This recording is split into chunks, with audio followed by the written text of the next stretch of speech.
जो गॉड अपनी वाइफ के मरने पे ऐसे कॉमन मैन की तरह रोता हो, वो गॉड कैसे हो सकता है?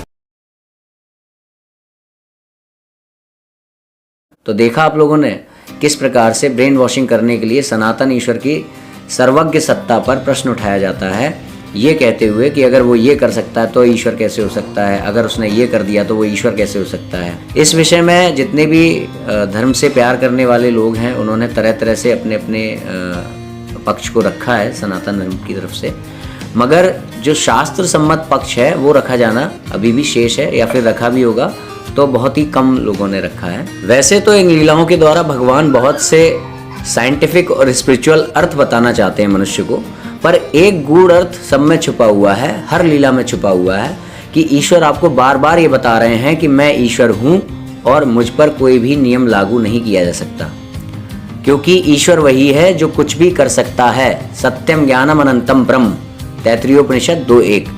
ईश्वर किसी भी तरह के व्यवधान से रहित है, वह किसी भी नियम के अधीन नहीं बल्कि सभी नियमों को बनाने वाला सर्वनियामक है। इसीलिए भगवान श्री कृष्ण ने भी भगवद गीता में कहा कि मुझे वह कर्म बांध नहीं सकते, मनुष्य मुझे मानव रूपी देह में देख करके मानवोचित शील मर्यादा का चश्मा लगा करके देखता है, और ऐसे लोगों को भगवान ने मूर्ख भी कहा है।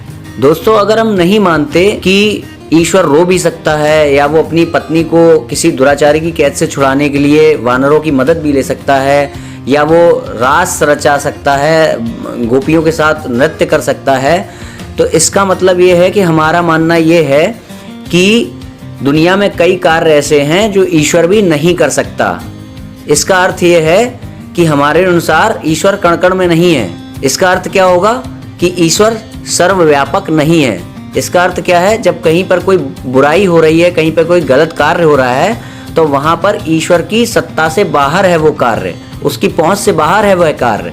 जब ईश्वर सर्वशक्तिमान ही नहीं है तो इसका अर्थ क्या हुआ कि दुनिया में कोई ईश्वर ही नहीं है। और इसका अर्थ क्या हुआ कि हम ईश्वर को शक्तिहीन कहने वाले, ईश्वर को बाधित बताने वाले हम नास्तिक हैं। और अगर आप मानते हैं कि ईश्वर कण कण में है, तो फिर आपका सवाल तो सबसे पहले ये होना चाहिए कि ईश्वर मनुष्यों के गुप्तांग में क्या कर रहा है, ईश्वर नाली में क्या कर रहा है। इसीलिए दुनिया के सभी तथाकथित पंथ और मत जो वेदों के विरोध में उत्पन्न हुए, जिन्होंने वेदों द्वारा प्रतिपादित होने वाले सर्वशक्तिमान ईश्वर को ना मानकर बाधित ईश्वर की बात कही कि ईश्वर है तो ईश्वर, मगर वो ये नहीं कर सकता, वो ये नहीं कर सकता, वो यहाँ नहीं हो सकता, वो वहाँ नहीं हो सकता, इस तरह का एक कस्टमाइज्ड ईश्वर के बारे में बताया।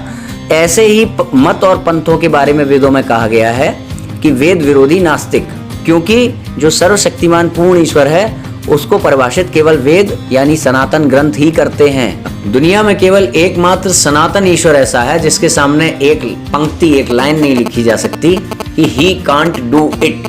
दुनिया में कोई ऐसा कार्य है जो सनातन ईश्वर नहीं कर सकता, ऐसा नहीं कहा जा सकता।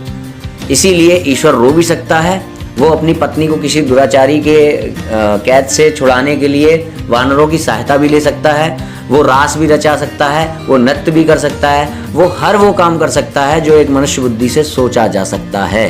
तो विषय क्या है कि सर्वप्रथम हर हिंदू को ये बात पता होनी चाहिए कि ईश्वर वही है जो कुछ भी कर सकता है, उस पर कोई भी नियम लागू नहीं हो सकता। पर कुछ संस्थाएं ऐसी हैं जो ये तो कहती हैं कि वो सनातन धर्म पर बिलीव करती हैं, सनातन ईश्वर को मानती हैं, मगर कहीं ना कहीं अपनी शिक्षाओं के द्वारा, भ्रामक प्रचारों के द्वारा ईश्वर को बाधित सिद्ध करती हैं। एक मूवी आई, आप सभी ने देखी होगी, द केरला स्टोरी। अगर हम शास्त्रों को नहीं पढ़ेंगे और अपने धर्म के बारे में नहीं जानेंगे, तो जब लोग हमसे प्रश्न करेंगे तो हमारे पास क्या होगा? जीरो, कोई आंसर ही नहीं होगा।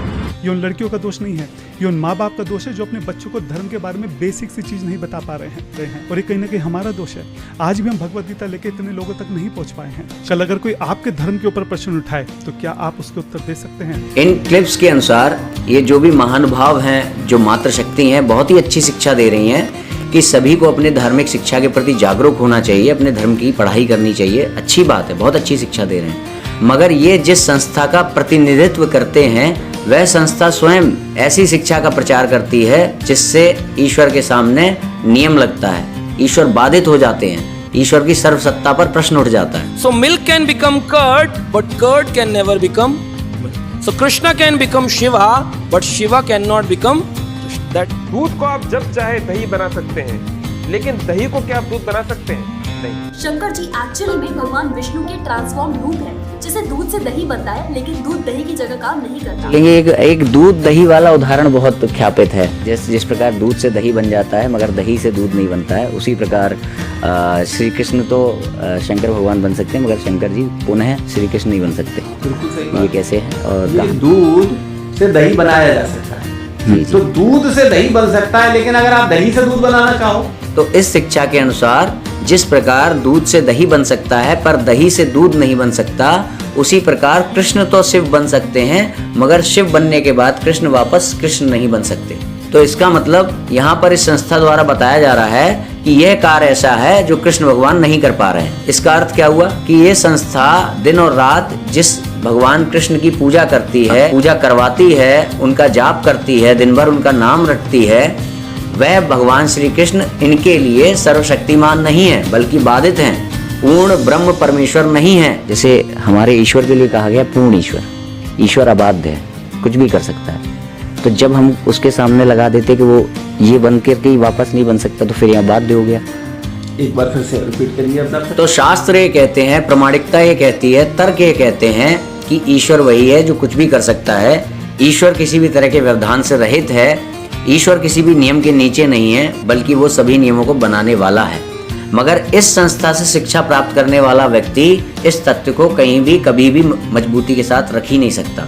जब भी उसका कोई ब्रेन वॉश करने आएगा और वो इस तरह के आक्षेप लगाएगा तो वो मजबूती के साथ ये नहीं कह पाएगा कि ईश्वर वही है जो कुछ भी कर सकता है। तो फिर क्या अंतर रहा आई थिंक शिवा कहने वाली द केरला स्टोरी की लड़की और उस व्यक्ति में जो इस संस्था से जुड़ा हुआ है?